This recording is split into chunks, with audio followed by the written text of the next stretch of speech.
नमस्कार, जनपक्ष में आपका स्वागत है। मैं हूं प्रियदर्शन। दोस्तों, आज मैं आपको एक अनूठी परियोजना के बारे में बताना चाहता हूं। एक ऐसी परियोजना के बारे में जो 21वीं सदी को सीधे 22वीं सदी से जोड़ने की महत्वाकांक्षा से प्रेरित है। बल्कि महत्वाकांक्षा शब्द भी छोटा है, वह एक बड़ा स्वप्न है जिसमें समय के पुल के पार जाकर या समय का पुल बनाकर इस सदी के साहित्य को अगली सदी के पाठकों के लिए एक अनूठे ढंग से सुलभ कराने की योजना है। इस योजना का नाम है फ्यूचर लाइब्रेरी प्रोजेक्ट, यानी भविष्य का पुस्तकालय। इस पुस्तकालय के लिए नॉर्वे की राजधानी ओस्लो के जंगल में 1000 पेड़ रोपे गए हैं। ये 1000 पेड़ जो हैं फर के पेड़ हैं और 2114 तक, यानी 2014 से परियोजना शुरू हुई है, 2114 तक ये पेड़ बढ़ते रहेंगे। 2114 में इन पेड़ों को काटा जाएगा और उसके बाद इनसे कागज तैयार किया जाएगा। उस कागज पे 100 किताबें छापी जाएंगी 2114 में, यानी आज से। अब तो 89-90 साल रह गए, लेकिन जब से परियोजना शुरू हुई है 2014 से, उसके 1 सदी बाद ये किताबें कहां से आएंगी जो छापी जाएंगी? ये 100 किताबें कौन सी होंगी? इसके लिए ये सबसे कमाल पक्ष है इस पूरी परियोजना का। अभी से लेखकों से पांडुलिपियां ली जा रही हैं और शर्त यह है कि इन पांडुलिपियों में उन्होंने क्या लिखा है किसी को नहीं बताएंगे। बस किताब का टाइटल बता देंगे कि ये टाइटल है किताब का। ये नहीं बताएंगे कि उस किताब में क्या लिखा है, उस उपन्यास में या उस कहानी संग्रह में किस तरह की कहानियां हैं। ये 100 लोग, यानी स्पष्ट है कि इनमें से आधे से ज्यादा लोगों के जीवन काल में उनकी किताब नहीं छपेगी। उन्होंने एक ऐसी किताब लिखी है जो उनके मरने के बरसों बाद प्रकाशित होगी। इस परियोजना से जुड़े सारे लोग उसको देखने के लिए भी जीवित नहीं होंगे। यानी ये एक बड़ी अजीब सी कड़ी बनाई जा रही है जिसमें अभी लेखकों से लिखवाया जा रहा है, उनकी पांडुलिपि सुरक्षित रखी जा रही है और वो 100 साल बाद छपेगी। जिस समय हम एक ऐसे समय में रह रहे हैं जब सोशल मीडिया पे तुरंत लिखने और तुरंत प्रतिक्रिया पाने का आग्रह इतना प्रबल है कि हम लोग बिल्कुल भाप की तरह लिखते और मिटाते चलते हैं। लगता है कि हर पल कुछ लिख देना और उस पर लोगों की प्रतिक्रिया जान लेना है। उस समय ये पहाड़ जैसा धीरज लेखकों को चाहिए कि वो एक किताब लिखें और इस बात के लिए छोड़ दें कि वो किताब उनके मरने के बाद प्रकाशित होगी। उसको वो लोग पढ़ेंगे जो 100 साल बाद पाठक के रूप में सामने होंगे। और उनमें इन लेखकों में कौन लोग शामिल हैं? ये छोटे मोटे लेखक नहीं हैं। जैसे 2014 में जब ये परियोजना शुरू हुई तो इससे जो सबसे पहले जुड़ी वो मार्गरेट एटवुड हैं। मार्गरेट एटवुड यानी कनाडा की महत्वपूर्ण लेखिका, जिनको बुकर तक मिल चुका है, जो कई बड़े पुरस्कार अर्जित कर चुके हैं और जिनके पाठकों का एक बहुत बड़ा संसार है। 2014 में पहला असाइनमेंट उनको दिया गया एक पांडुलिपि का, और उन्होंने जो किताब लिखी है वो किताब, उसका नाम है, अब मुझे याद करना पड़ेगा उसका नाम, मैंने उसको लिख रखा था यहीं पे। जिस समय किताब उन्होंने लिखी थी उस समय उनकी उम्र 75 साल थी। यानी 75 साल की लेखिका अपनी किताब एक ऐसे प्रोजेक्ट के लिए दे रही है जिस पे 100 साल बाद काम होगा। आखिर इस परियोजना के लिए किताबें कहां से आएंगी, पांडुलिपियां कहां से आएंगी, इसका भी इंतजाम हो रहा है। हर साल एक लेखक से संपर्क किया जा रहा है। मैं आपको सबसे आखिरी में बताऊंगा कि ये अनूठी सूझ किसकी है, कौन है वो शख्स जिसने ऐसी कल्पना की, ऐसी विराट, ऐसी विकट कल्पना जिसको पूरा होता देखने के लिए खुद वो भी जीवित नहीं रखेगा। पहले ये बता दूं कि ये किताबें कहां से आएंगी। असल में हर साल एक किताब एक लेखक को असाइन किया जा रहा है कि वो किताब दें। एक लेखक से ये शर्त रखी जा रही है कि वो किताब दें, और इस परियोजना में जो सबसे पहली किताब है वो दी है मार्गरेट एटवुड ने। मार्गरेट एटवुड जो है, उन्होंने अपनी किताब दी है स्क्रिबलर मून।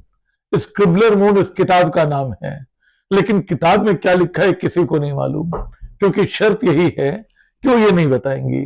जब उन्होंने किताब दी तब उनकी उम्र 75 साल थी, यानी अब भी उनको इंतजार है।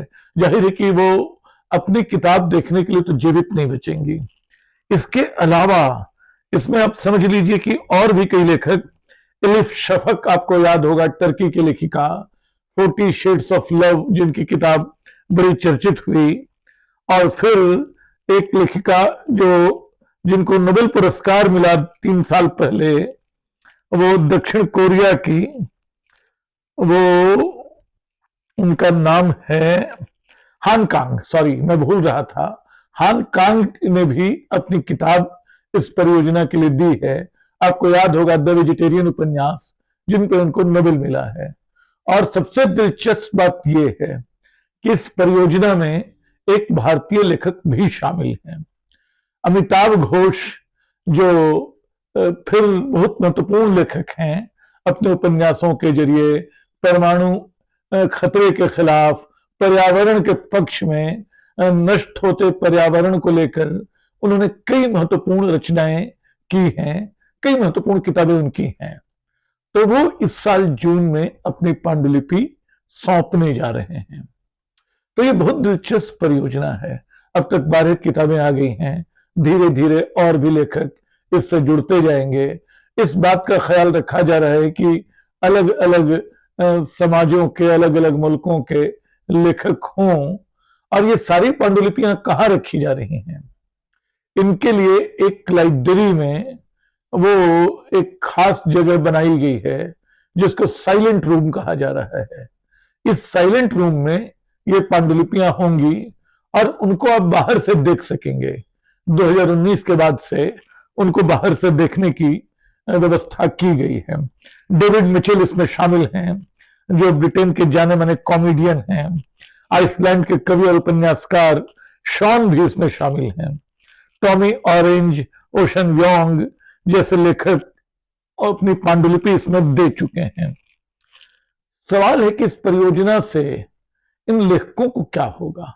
जाहिर है कि लेखकों को कुछ नहीं मिलेगा, लेकिन एक ऐसी किताब लिखने के लिए जो 100 साल बाद पढ़ी जाएगी, क्या कालखंड को उनके सामने जो विराट है, क्या उसको पार करने की भी उन्होंने सोची होगी? क्या उनके दिमाग में बात रही होगी कि वो ऐसी किताब लिख रहे हैं जो 100 साल बाद पहली बार पढ़ी जाएगी? जिस रफ्तार से हमारी दुनिया बदल रही है, 21वीं सदी में ही लग रहा है कि हम 22वीं सदी में पहुंच गए हैं, और हमारा सारा संवेदन तंत्र, हमारा सारा स्मृति तंत्र अब इंटरनेट और एआई के जरिए लगभग सब कुछ को बदल दे रहा है। हालत यह है कि कहा जा रहा है कि ये जो एआई क्रांति है वो औद्योगिक क्रांति से कहीं ज्यादा बड़ी साबित होने वाली है। इन सब के बीच ये लेखक किस उम्मीद से अपनी किताबें दे रहे हैं, किस स्वप्न के साथ किताबें दे रहे हैं, ये एक बड़ा दिलचस्प सवाल है। क्या ये लिख रहे हैं तो उस कालखंड को पार कर रहे हैं? क्या कुछ लोगों के की किताबों में उन वर्षों का हवाला होगा जो अभी बीते नहीं हैं? तो ऐसे बहुत सारे सवाल हैं। ये सच है कि जो आखिरी 25-30 वर्षों के लेखक होंगे वो शायद इस लिहाज से फायदे में होंगे, यानी 1975 के बाद के लेखक, कि शायद वो अपनी किताब अपने जीवन काल में देख लेंगे, शायद उसको उस समय का उनको ज्यादा भान होगा। लेकिन समझिए कि हर साल एक किताब की ये परियोजना जो है अपने आप में एक पुल बना रही है। हर साल एक किताब का पुल, जिसके रास्ते एक सभ्यता, एक सदी बाद की सभ्यता को नए सिरे से पहचान पाएगी, एक सदी पहले की सभ्यता को। लग रहा है जैसे 21वीं सदी का ये कालखंड अभी से 22वीं सदी के दरवाजे पे दस्तक दे रहा है। ये सच है कि किताबों की उम्र बहुत लंबी होती है। 100 साल तो कुछ होते ही नहीं है। 100 साल तो क्लासिक का दर्जा पाने में लग जाते हैं। प्रेमचंद की कई कहानियां 100 साल पुरानी हो चुकी। मंटो की कहानियां 100 साल छूने जा रही हैं। मीर और गालिब 200 साल से ज्यादा पुराने हो चुके। तुलसी और कबीर 500 साल से ज्यादा पुराने हो चुके। कालिदास तो 2000 साल से ज्यादा पुराने हो चुके। वो सब पढ़े जा रहे हैं, पढ़े जाते रहेंगे। तो जाहिर है कि किताबों की दुनिया, लेखकों की भीतरी महत्वाकांक्षा होती है कि बाद के वर्षों के लिए लिखें, उनके पाठक बने रहें, उनका साहित्य कालजयी हो।